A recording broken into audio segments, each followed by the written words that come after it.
जय Siya Ram, Hariom.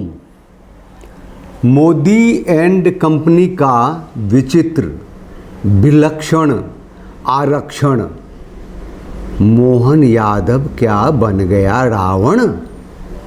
Actually supreme court में जो इन लोगों ने एक हलफनामा दिया है, जिसको अंग्रेजी में एफिडेविट कहते हैं, आरक्षण के संदर्भ में, उस पर विवाद हो गया है। उससे बात करने के लिए आए हैं और रावण का जिक्र कर लिया, तो आज तो लोग रावण को सेलिब्रेट भी कर रहे हैं। एक रावण को महात्मा बता रहे हैं, एक रावण को जला रहे हैं। तो और कुछ मतलब उस रावण का प्रभाव तो आज की तारीख में भी है ना, कितना ज़बरदस्त है। संसद में भी कुछ लोग पहुँचे हैं जो अपने नाम में रावण लगाते हैं, बताइए। और ये जो बंटवारे के समय में जो 20 लाख लोग कचर दिए गए रावण की नीति के हिसाब से, महात्मा जो कहलाए, डायरेक्ट एक्शन डे में 40,000 24 घंटे में कचर दिए गए, नोआखली में, उससे पहले मोपला में। तो और प्लस उनका ये कि भैया जब तुमको कचरे आके शांति दूत तो तुम मर जाओ, सहिष्णु हो ना, तुम में तो ताकत है, बहादुर हो, तो मरने में बहादुरी दिखाओ। तो उसकी भी जयंती है भाई। अब आज उसके जो राजनीतिक सत्ता की व्यवस्था जो अपने देश में है, वो फॉलो हो रही हैं, जो भी हैं। चलिए हटाइए, अभी हम मुद्दे पे हम ये बात करने के लिए आए हैं कि बहुत खतरनाक मसला है, क्योंकि सुप्रीम कोर्ट में जो हलफनामे में जो लिखी गई है बात, आईटी सेल कहता है वो कांग्रेस के ज़माने में लिखी गई थी।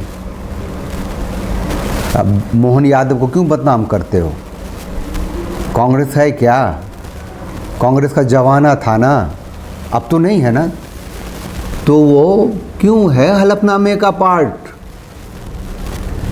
फ्रेश हलफनामा क्यों नहीं दिया, एफिडेविट क्यों नहीं दिया?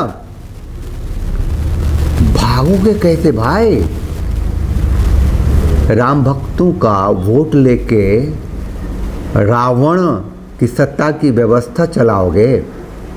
चलाओ यार, जो राम के भक्त है वो जी लेंगे, लेकिन गाली तो ना दो। दक्षिणा उसी से लेते हो, टैक्स, वोट उसी से लेते हो, सत्ता, और गाली उसी को देते हो।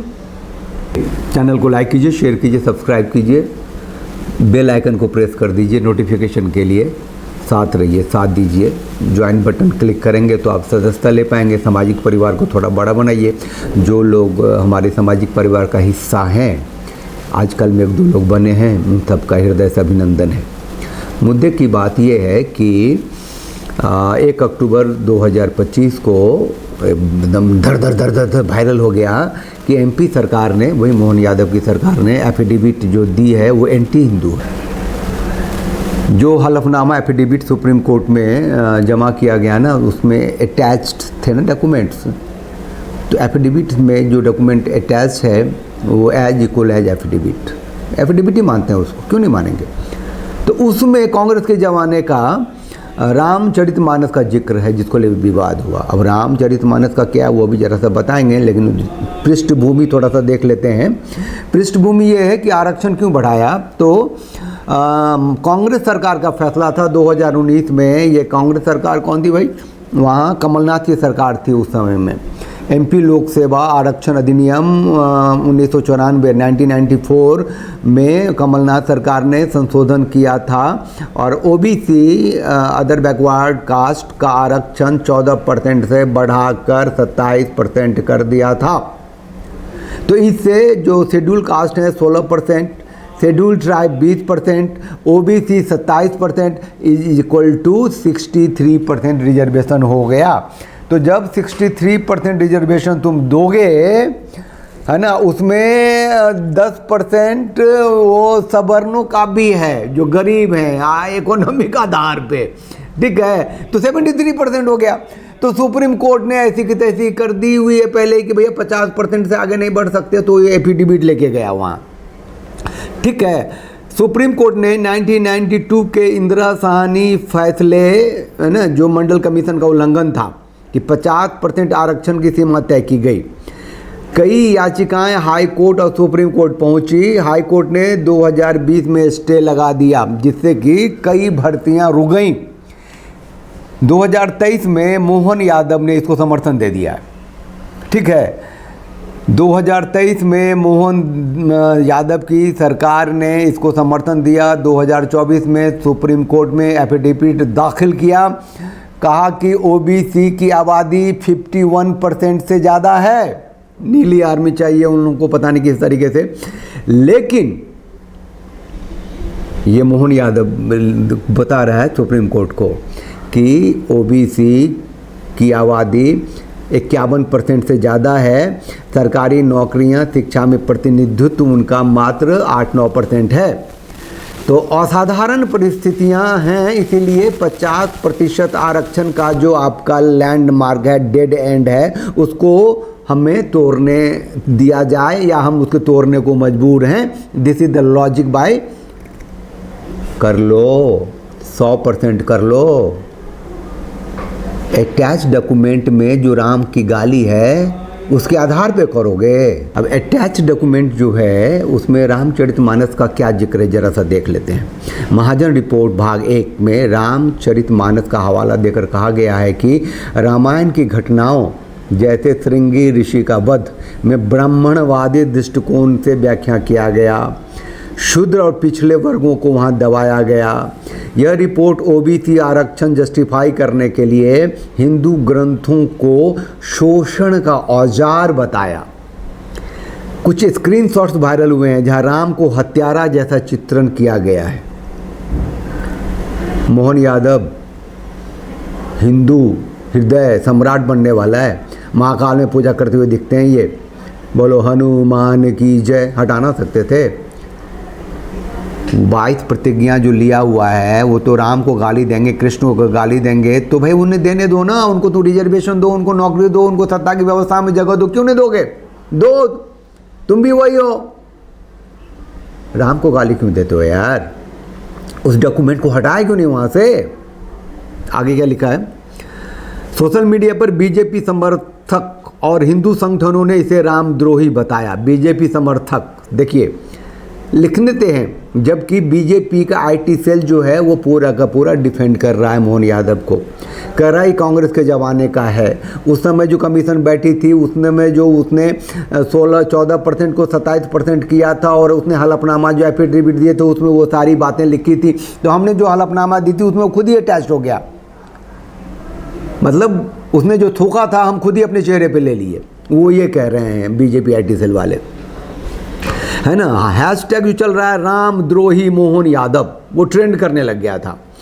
बीजेपी सरकार ने जानबूझकर एंटी हिंदू कंटेंट अटैच किया, जबकि खुद राम मंदिर का समर्थन करती है। हम तो कई बार बोल चुके हैं ना कि थोड़ा सा विषयांतर हो जाएगा कि मोदी एंड कंपनी में एक उसका एम्प्लॉय भी है जिसका नाम है योगी आदित्यनाथ। उसने पेल के रखा हुआ है पूरे सिस्टम को, अपने तरीके से वो जीने लग गया है। तो वो भी सपोर्ट में तो था ही, जैसे मोदी एंड कंपनी का। अभी क्या है, 2027 में चुनाव हो रही है, उसने संभल को टैकल किया। उसने अभी में जो पत्थरबाजी हुई है, जो एक तरह से नरसंहार का योजना थी बरेली में, उसको टैकल किया है। बहुत खुल के पूजा कर रहे हैं, कन्या पूजन कर रहे हैं, हिंदू सनातन को राष्ट्र धर्म बता रहे हैं, और he is doing every possible thing जो वो कर सकते हैं, सिवा जो अतीत में जो करना चाहा था कि जैसे कि पॉपुलेशन कंट्रोल बिल ले आया था, हलाल सर्टिफिकेशन ले आया था, गौ हत्या पे प्रतिबंध में जितना स्लॉटर हाउसेस से बंद करवाने लग गया था, तो उसकी कान ऐंठ ली गई। खैर, he the part of Modi and company, yet I say कि ही द हिंदू, लेकिन औरों में ये कैरेक्टर नहीं दिख रहा है। अब क्या है कि ये रामद्रोही मोहन यादव ट्रेंड किया तो आईटी वाले लोग कूदे कि भैया वो तो कांग्रेस की गलती है। तो कांग्रेस की गलती है तो तुमने क्यों किया? कहाँ कांग्रेस है अभी? अब मध्य प्रदेश की मोहन यादव की सरकार जो है बैकफुट पे आई, तभी तो सफाई दे रही है। अब सफाई क्या दे रही है कि जनसंपर्क विभाग जो है एमपी का, मध्य प्रदेश सरकार का, उसने स्टेटमेंट जारी किया, वो वायरल कंटेंट महाजन रिपोर्ट का है, न कि एफिडेविट का। सबको बड़ा सी समझ रहा है। अरे एफिडेविट में लगा हुआ है ना वो कंटेंट, तो वो एफिडेविट ही है, वो क्यों नहीं हटाया उसको? लिखना पढ़ना नहीं आता, फ्रेश एफिडेविट नहीं बना सकते थे, है ना। और वो 1983 का रिपोर्ट है यार, 1983 का है कि वो बंटवारे के बाद का है, तो उसको ले आओगे? क्यों ले आओगे भाई? जो पहले हाई कोर्ट में था अभी क्यों है? अभी तो तुमने फ्रेश करना था। अरे 2019 में जो कमलनाथ की सरकार ने किया उससे तो एक स्टेप आगे बढ़ के तुम कर रहे हो ना, तो अपना जस्टिफिकेशन दो ना। कांग्रेस तो कहती ही है कि रेडिकेट सनातन धर्म, स्टालिन तो कहता ही है, उसका जो समर्थक है, खत्म कर दो तुम भी उसको। Why you follow the Congress? जनता ने वोट दे के तुमको वहाँ सत्ता पे बिठाया ना भाई। मुख्यमंत्री मोहन यादव कहते हैं ये झूठा और भ्रामक है, दुष्ट तत्वों ने सोशल मीडिया पे फैलाया, जांच कर दोषियों पर कार्रवाई होगी। अरे भैया मेरी बारी आएगी तो हम भी डेंटिंग पेंटिंग करेंगे, ख़त्म करेंगे। वो आइला मोहम्मद वाले मौलाना यू उत्तर प्रदेश में कहते हैं सरकार तो आनी जानी है ही। अबे मोहन यादव भैया उतने नीचे दर्जे तक जाने की जरूरत नहीं है। जो भी आलोचना कर रहे हैं, दो लोग हैं जो सच जानते हैं कि आपसे गलती हुई है, या वो जो भ्रमित हैं आपकी नजर में, लेकिन है तो हिंदू, है तो राम भक्त। किसके खिलाफ एक्शन लोगे? जो जो जो आहत हो गया है। रावण बनना नहीं है, मोहन यादव है, वो कृष्ण वंशी हो ना, तो रावण वाला लक्षण ठीक नहीं है। बोलना चाहिए आप लोग भ्रमित हैं और मुझे गलती हुई है मुझसे, जो उसमें अटैच्ड वो डॉक्यूमेंट रह गया हम उसे हटाएंगे और फ्रेश एफिडेविट डालेंगे, ये लिखना चाहिए था ना। ये 8 अक्टूबर 2025 को इसी एफिडेविट पे सुनवाई होनी है। वो एमपी सरकार ने विल्सन को नियुक्त किया है, विल्सन नाम देख रहे हैं, विल्सन है ना, उसको नियुक्त किया है। और कोई नहीं मिला होगा, है ना, गुप्ता, दुबे, शर्मा, वर्मा, शुक्ला, यादव, है ना, ये सब नहीं मिले होंगे, राम, साहू, ये सब नहीं मिले होंगे, विल्सन मिला, विल्सन।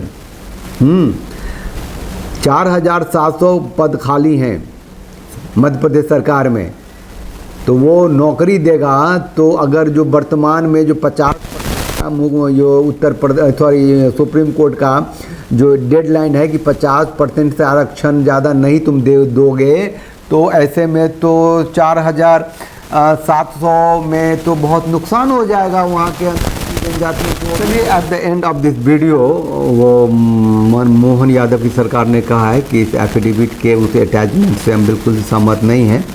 तो सहमत नहीं हो तो भैया हलफनामा क्यों दाखिल किया, उसको वापस लो, फ्रेश डालो, 8 तारीख को ही कर लेना, इतना तो कर डालो।